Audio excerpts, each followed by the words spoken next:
Assalamualaikum warahmatullahi wabarakatuh. Bertemu lagi dengan saya, Dr. Anfika, di Kiat Sehat. Teman-teman, sudah baca berita belum? Ada 374 kasus leptospirosis di Jawa Tengah, dan 54 orang meninggal di antaranya.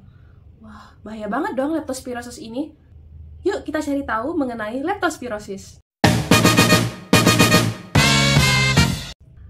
Leptospirosis adalah penyakit yang disebabkan oleh bakteri Leptospira. Leptospira ini menyebar melalui darah atau urin dari hewan yang terinfeksi, seperti tikus, sapi, babi, dan anjing. Bakteri Leptospira ini menyebar melalui air dan tanah yang terkontaminasi oleh darah atau urin hewan seperti tikus tadi. Paling sering tikus sih. Kasus leptospirosis ini sangat mudah ditemukan di negara-negara tropis dan subtropis karena beriklim lembab sehingga bakteri sangat mudah berkembang. Terus bagaimana sih penularannya? Penyebarannya yang pertama yaitu kontak langsung oleh darah atau urin hewan yang terinfeksi. Yang kedua yaitu kontak langsung antara kulit dengan air atau tanah yang terkontaminasi oleh bakteri Leptospira. Yang ketiga yaitu mengkonsumsi makanan yang terkontaminasi oleh urin atau darah hewan yang terinfeksi Leptospira. Bakteri ini bisa masuk loh melalui luka-luka kecil di tangan, kaki, dan bisa juga melalui mulut, hidung, mata, dan saluran pencernaan.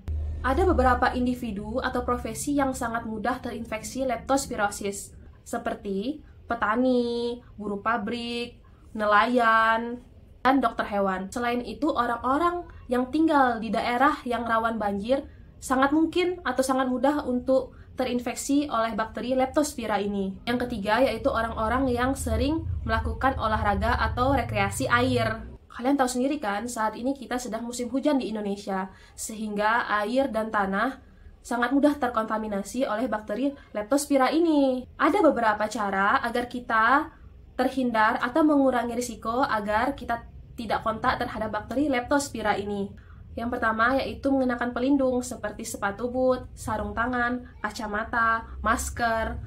Untuk beberapa orang yang memiliki profesi yang mudah sekali terkontaminasi oleh air dan tanah yang mengandung bakteri Leptospira. Yang kedua yaitu menggunakan plester luka tahan air agar tidak kontak dengan air atau tanah yang mengandung bakteri Leptospira. Lalu mengkonsumsi minuman air yang jelas kebersihannya. Mencuci tangan dengan bersih sebelum makan atau setelah kontak dengan hewan ternak. Lalu membersihkan lingkungan rumah agar terbebas dari tikus-tikus, karena tikus ini seperti yang kita tahu adalah hewan yang paling sering menyebarkan bakteri Leptospira ini. Yang terakhir yaitu melakukan vaksinasi kepada hewan ternak. Nah, ini tanda-tanda atau gejala leptospirosis. Demam, sakit kepala, mual muntah, mata merah, nyeri perut, diare. Gejala khasnya yaitu nyeri pada bagian betis, bintik-bintik merah yang tidak hilang saat ditekan, dan jika beberapa hari tidak sembuh, biasanya kulit pada pasien ini akan menguning. Ini biasanya sudah pada tahap lanjut. Misal nih, kita baru saja kontak atau habis bersih-bersih rumah, lalu tiba-tiba kok badan seperti meriang ya, kayak kena flu. Kita pasti curiga kan, wah jangan-jangan saya terkena leptospirosis ini. Lalu apa yang harus kita lakukan jika habis kontak terhadap kencing tikus atau habis bersih-bersih rumah lalu mengalami gejala-gejala seperti yang saya jelaskan tadi?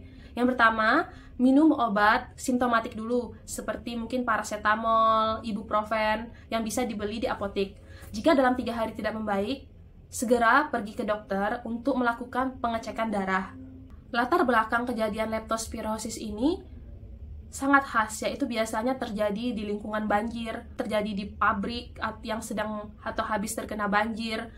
Biasanya yang terkena leptospirosis ini tidak hanya satu orang. Leptospirosis ini akan menginfeksi beberapa orang dalam satu waktu. Jadi misalnya dalam suatu lingkungan itu bisa 3 atau 5 orang terinfeksi dalam waktu bersamaan. Demikian penjelasan saya mengenai leptospirosis.